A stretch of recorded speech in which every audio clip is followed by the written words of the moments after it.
Hey everyone, welcome back to my channel. आप देख रहे हैं केआर स्टडी क्लासेस। आज की इस वीडियो में हम पढ़ने वाले हैं क्लास 7th का हिंदी दूरवा का चैप्टर 2 जो कि है सबसे सुंदर लड़की।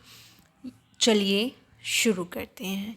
यहाँ पर सबसे सुंदर लड़की ये कहानी है जिसके जो लेखक हैं विष्णु प्रभाकर जी, वो यहाँ पर बताते हैं। उन्होंने यहाँ पर सबसे पहले बात की है समुद्र किनारे रहने वाले जो मछुआरे हैं उनकी कहानी उन्होंने बताई है, ठीक है।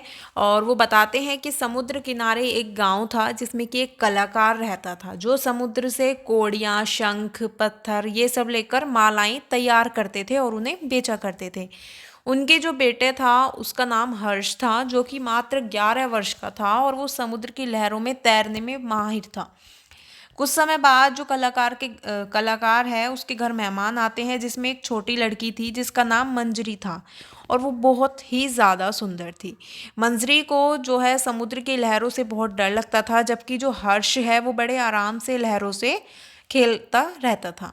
वो लहरों को सवारी मानता था जिस पर वह सवार होकर किनारे पर आ जाता था। हर्ष की एक दोस्त थी जिसका नाम कनक था और उसके पिता की मृत्यु हो चुकी थी। उसकी माँ किसी प्रकार मछलियाँ पकड़कर उसे बेचकर बच्चों का पालन पोषण जो है वो किया करती थी। उसके बाद मंजरी को कनक जो थी वो ज़रा भी पसंद नहीं थी, ठीक है। हर्ष के पिता जो हैं वो बहुत दिन से एक सुंदर खिलौना बनाने में लगे हुए थे जो कि मंजरी के जन्मदिन पर उसे देना चाहते थे। यह सुनकर हर्ष जो है वो बड़ा खुश होता है। एक बार की बात है, हर्ष और मंजरी समुद्र के किनारे बैठे हुए थे और उन्होंने दूर एक चट्टान पर उन्हें कनक दिखाई दी। कनक ने उन दोनों को आप अपने पास बुलाना चाहा तो जो हर्ष है उसने कहा कि मंजरी को तैरना नहीं आता है।